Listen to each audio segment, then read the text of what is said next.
Hello beautiful people, কেমন আছেন সবাই? আশা করি সবাই অনেক বেশি ভালো আছেন। আজকে আপনাদের মাঝখানে অনেক সুন্দর একটি রেসিপি নিয়ে চলে এসেছি। রেসিপিটি হলো ছোট মাছের চচ্চড়ি। তো দেরি না করে চলুন আমরা আজকে রেসিপিটি দেখে নিই ঝটপট। চুলায় একটি কড়াই নিয়ে তার ভিতরে পরিমাণ মতো সরিষার তেল দিয়ে নেবেন। দেখতেই পাচ্ছেন, তেলটা গরম হয়ে আসলে তার ভিতরে পেঁয়াজ কুচি আর মরিচ কুচি দিয়ে দিবেন। ভালোভাবে নাড়াচাড়া করে হালকা ভেজে নেবেন পেঁয়াজ মরিচগুলো। এরপর আগে থেকে কুচি করে কেটে রাখা আলু, বেগুন, সিম দিয়ে দিবেন। দেখতেই পাচ্ছেন,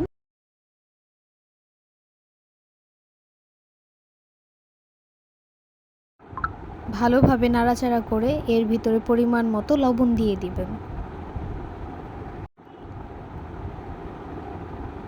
তারপরে দিয়ে দিবেন 1 টেবিল চামচ ধনিয়া গুঁড়া।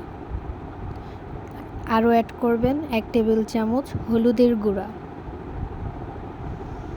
এগুলো দিয়ে ভালোভাবে তরকারিটা মিশিয়ে নাড়াচাড়া করে মাখিয়ে নেবেন। দেখতেই পাচ্ছেন, এরপর আগে থেকেই সুন্দর করে কেটে ধুয়ে রাখা ছোট বেলে মাছগুলো তরকারির ওপর দিয়ে সুন্দরভাবে আলতো করে দিয়ে দিবেন। দিয়ে একটি চামচের সাহায্যে সুন্দর করে তরকারির ওপর দিয়ে দিবেন, যাতে কোনোভাবে তরকারির থেকে মাছটা ভেঙে না যায়।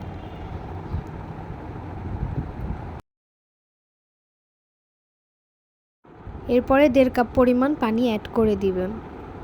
দিয়ে হালকা একটু নেড়ে অপেক্ষা করবেন 6 থেকে 7 মিনিট।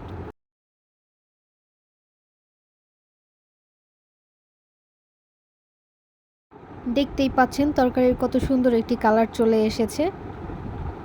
15 থেকে 20 মিনিট অপেক্ষা করার পর এত সুন্দর একটি কালার তরকারিতে অটোমেটিক চলে আসবে।